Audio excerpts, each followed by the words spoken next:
नमस्कार प्रेक्षकांनो, या मालिकेच्या आजच्या जबरदस्त भागामध्ये आपलं स्वागत आहे. आणि त्यामध्ये मंदाकिनीने आता इकडे स्वानंदीला फोन लावलेला असतो.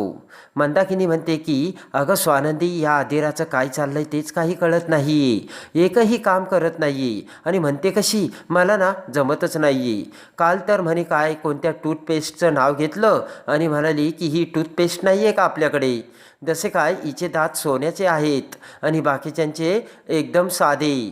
आणि मंदाकिनी म्हणते की जर असं जर झालं तर आपलं दिवाळा निघेल स्वानंदी. मंदाकिनी म्हणते की त्यातली त्यात तुझे बाबा एफडी मोडायला निघाले स्वानंदी आता, कारण त्यांना ना सगळे पैसे आता तुझ्या घरी द्यायचेत. मंदाकिनी म्हणते की कुणाला जर पैसे लागले अचानक तर मग आम्ही कुणाच्या पाया पडायचं. मंदाकिनी म्हणते हे बघ स्वानंदी, तुझ्या बाबांना आता जरा समजावून सांग ना गं. मंदाकिनी म्हणते की हे बघ स्वानंदी, मी जर सांगायला गेले तर माझा सगळ्यांना राग येतो, सगळ्यांना माझंच तोंड दिसते. मंदाकिनी म्हणते गेलेत आता, ती एफडी मोडायला गेलेत. स्वानंदी म्हणते हे बघ आई, तू अगोदर शांत हो, मी त्यांच्याशी बोलते. आणि स्वानंदी आता फोन ठेवते. पण तेवढ्या स्वानंदीच्या मोबाईलवर आता इकडे दिलीपने पैशाचा फोटो टाकलेला असतो. आणि ते पैशाचे मोबाईलवर आलेले फोटो बघून, ते पैशाचे बंडल बघून आता स्वानंदी पटकन तिच्या बाबांना फोन करते आणि म्हणते हॅलो बाबा, हे पैशाचे फोटो तुम्ही का पाठवलेत? स्वानंदीचे बाबा म्हणतात अगं नंदू, मी ना आत्ताच बँकेतून पैसे काढलेत. स्वानंदीचे बाबा म्हणतात अगं तुझ्या सासरच्या मंडळींना द्यायचेत म्हणून मी म्हटलं की फोटो काढून ठेवावा म्हणून. स्वानंदी म्हणते की बाबा, या सगळ्याची काय गरज आहे? तिचे बाबा म्हणतात असं कसं म्हणतेस तू? तिचे बाबा म्हणतात अगं ते पैसे आपल्यामुळे गेलेत. स्वानंदी म्हणते की हे बघा, तुम्ही एफडी कशाला मोडली, ते पैसे मी फेडेल ना. तिचे बाबा म्हणतात हे बघ नंदू, जे काही झालं ते तुझ्या आईमुळे झालं आणि ती माझी बायको आहे, तेव्हा ते जे काही तिने केलं आहे ते सगळं व्यवस्थित करण्याची जबाबदारी माझी आहे आणि तू यामध्ये अजिबात लक्ष घालू नको, तुला माझी शपथ आहे, असे म्हणत स्वानंदीचे बाबा फोन ठेवतात. इकडे मलिका ताबडतोब आता त्या बांगड्यावाल्या माणसाला कॉल करते आणि म्हणते की हॅलो, अहो ते सरपोतदार पुन्हा तुमच्याकडे आले होते का हो, आणि तुम्ही मला कळवणार होता? तो माणूस म्हणतो की नाही मॅडम, जर ते आले असते तर मी तुम्हाला कळवलं असतं तसं. आता अर्पिता तिथे येते तर मलिका म्हणते हे बघ अर्पिता, तू एक काम कर, लग्नामध्ये त्या बांगड्यांमुळे जे काही घडलं ना त्या गोष्टीची सतत त्या स्वानंदीला आठवण करून देत राहा आणि तू आदिराला फोन करून हे सगळं सांग. तेव्हा बांगड्यांच्याबद्दल तिच्या घरच्यांच्या मनात काय विचार आहे हे आदिराला नक्की तुला सांगेल अर्पिता, असा डाव आता मलिका आखते. ताबडतोब अर्पिता आता आदिराला फोन करते. आता अर्पिता म्हणते की आदिरा, अगं आजीबद्दल आजीबरोबर तुझं काही बोलणं झालं का? तेव्हा आदिरा म्हणते नाही का, कशाबद्दल?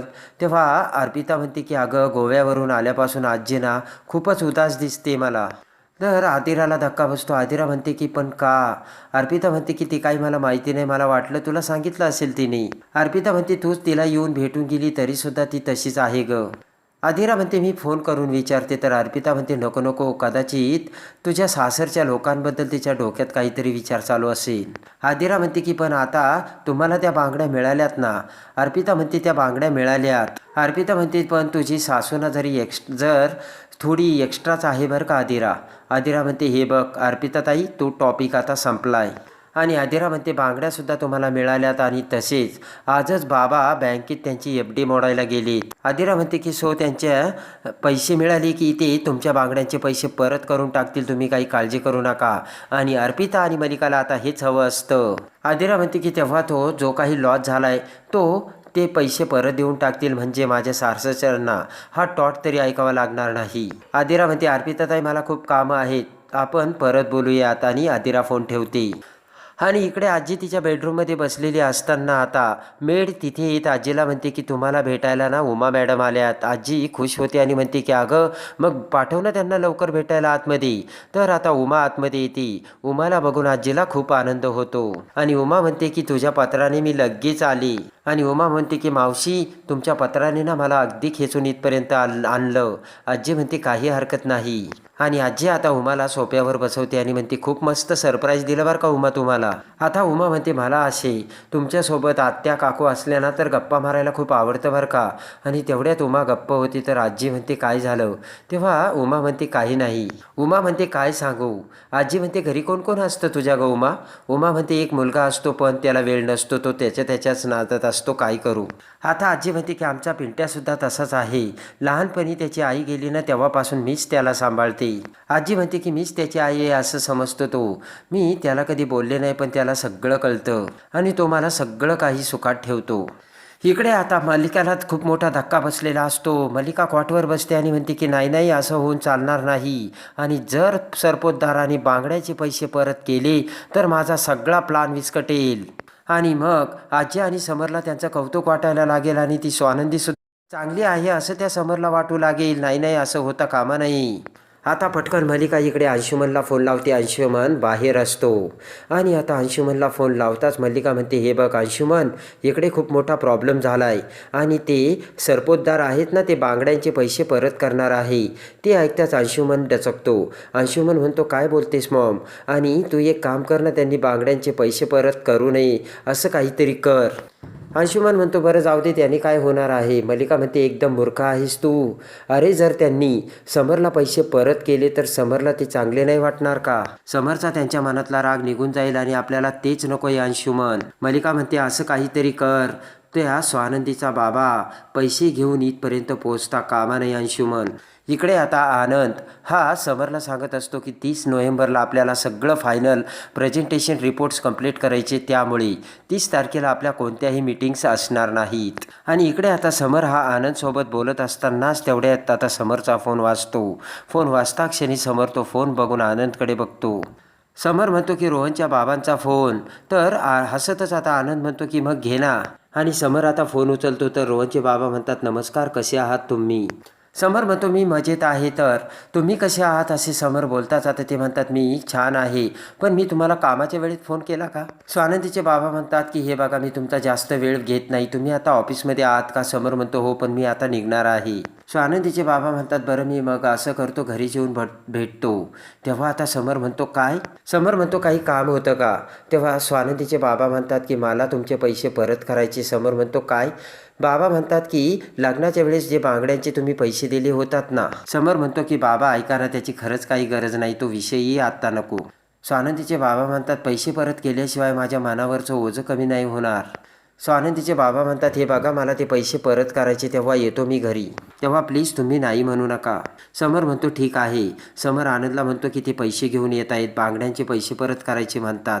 आनंद म्हणतो बरोबर आहे, त्यांच्यासाठी एवढी मोठी रक्कम म्हणजे ही साधी गोष्ट नसणार आहे. समर म्हणतो मी म्हणालो होतो पैसे परत करायची गरज नाही, पण ते म्हणतात ओझं वाटतंय मला. समर म्हणतो त्यांच्या बोलण्याचं तर मला आश्चर्यच वाटलं, मी त्यांच्या कुटुंबाविषयीची कल्पना गेली होती ना. तेव्हा आता आनंद म्हणतो त्यांचं हे असं वागणं चांगलं आहे. एवढ्यात रोहन आता त्याच्या बाबांना फोन करून विचारतो कुठे आहात तुम्ही. स्वानंदीचे बाबा म्हणतात अरे आता मी समर सरांच्या घरी चाललो, हनुमान मंदिराच्या रस्त्यावर आहे. आणि इकडे आता पटकन स्वानंदीचे बाबा अंशुमनच्या त्या कारजवळून जात असतात. तर अंशुमनने त्याचे 3-4 गुंड तिथे तयारच ठेवलेले असतात. त्या स्वानंदीच्या बाबाकडे बोट दाखवत अंशुमन म्हणतो हेच आहे ते. पटकन आता ती गुंड त्या बाबाकडे जाऊ लागतात. आता रोहन हा त्याच्या बाबाबरोबर बोलत असतो, ते पुढे चालत असतात. रोहन म्हणतो हे बघा FD मोडायची काय गरज होती. स्वानंदीचे बाबा म्हणतात अरे तू तुझं काम कर ना, आदिराला एखादी गाडी घेऊन तिला कुठेतरी फिरायला घेऊन जा, मला माझं काम करू दे बरं. आता रोहन म्हणतो कुठे तुम्ही, मी आलोच तिकडे. तर फोन ठेवतच आता स्वानंदीचे बाबा म्हणतात ये. इकडे आता स्वानंदी फोन लावत आता म्हणते की उचला बाबा, फोन उचला लवकर. आणि इकडे आता स्वानंदी तिच्या बाबांचा फोन लागत नसल्यामुळे रोहनला फोन लावते आणि म्हणते की अरे बाबा आज बँकेत गेले होते, तू थांबवलं का नाही त्यांना.